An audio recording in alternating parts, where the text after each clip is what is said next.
En el año de 1936 estalló la Guerra Civil Española, tras un golpe de Estado que perpetró Francisco Franco contra la Segunda República. Dicho conflicto concluyó el 1 de abril de 1939, con la victoria de los franquistas y el exilio de los republicanos. Fue así como el gobierno de Lázaro Cárdenas, a través de su embajador Daniel Cosío Villegas, vieron oportuno el abrirle las puertas a los españoles republicanos, y los recibieron con los brazos abiertos. Fueron cerca de 25.000 los refugiados que llegaron al territorio nacional en los buques Mexic, Ipanema y Sinaya, siendo este último el más grande de todos. Fue a bordo del Sinaya como llegaron los padres de la señora Neus Sala Frondosá a México.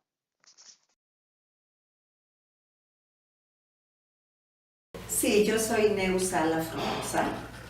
Soy hija de refugiados catalanes que vinieron en el primer barco, en el Sinaya, en el año 39 aquí a México. Mi papá se llamaba Fernando Sala Oller y mi mamá Concepción Frondosá. Mi papá tenía 22 años y mi mamá 25.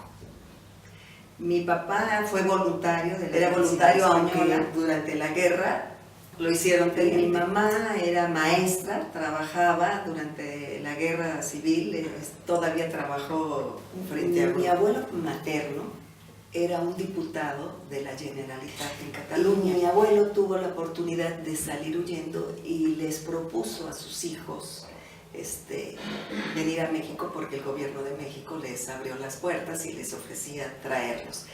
Mi tía Adelina, que era la mayor, no pudo venir porque ya era casada y su marido estaba preso y pues no se quería venir, ¿verdad? Y mi mamá, ella dijo que sí porque no estaba de acuerdo con la dictadura y mi tío Juan era un joven de 17 años, entonces a él se lo trajo. Entonces tuvieron la oportunidad de ser de los primeros en salir. Mi mamá en aquel entonces era novia de mi papá. Mi papá ya estaba en Francia, y entonces ella se aferró a decirle a su padre que si no se llevaban a Fernando, no iba a ir.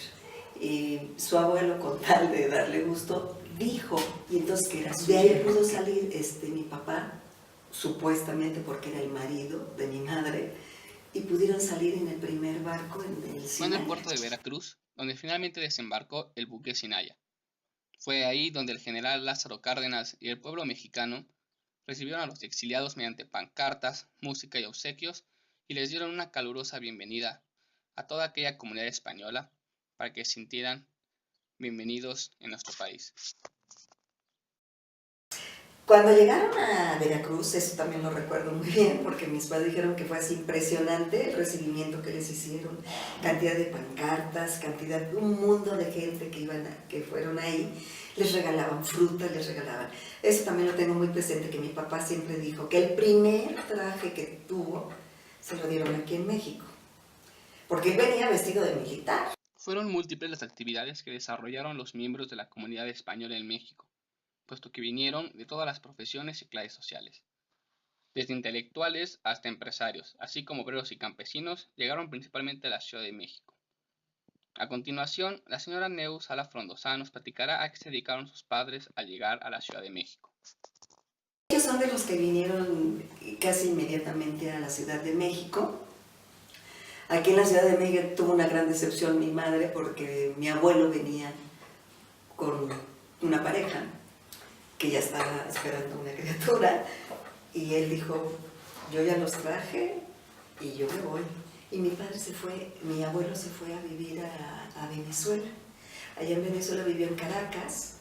Mi abuelo sí era ingeniero y fue director en algún momento de su vida en Venezuela, en Caracas, de la Facultad de Ingeniería allá, y allá murió. Yo tengo un medio tío venezolano que vive allá todavía y bueno, la mujer de mi abuelo también ya falleció, ¿no? Entonces aquí se quedaron mi mamá, mi papá y mi tío de 17 años. Entonces, el primer trabajo que tuvo mi padre aquí en la Ciudad de México fue en la refresquera Mondet. Ahí trabajó, no sé de qué, la verdad. pero tuvo la oportunidad de asistir al Politécnico, fíjate, y tomó un curso de electricidad. Y mi padre se dedicó, fue electricista toda su vida, tuvo un taller en la calle de Jesús Terán, y puso un taller ahí y siempre fue electricista hasta que empezó a tejer, a bordar. Y entonces ella aquí en México empezó aparte de que daba clases en el Luis Vives, empezó a coser y empezó a hacer bordados y cosas. Y resultó que ganaba más por ese lado y dejó... Que voy a decir que a punto aparte, bueno, mis padres siempre, y yo creo que la mayoría de refugiados, fue una admiración absoluta por las alcaldes, porque fue el que les dio la libertad y les dio la vida, ¿no? Aquí en México, ¿no? Hasta el último momento de mis padres, bueno, todo lo que fuera Cárdenas, ellos estaban ahí, ¿no?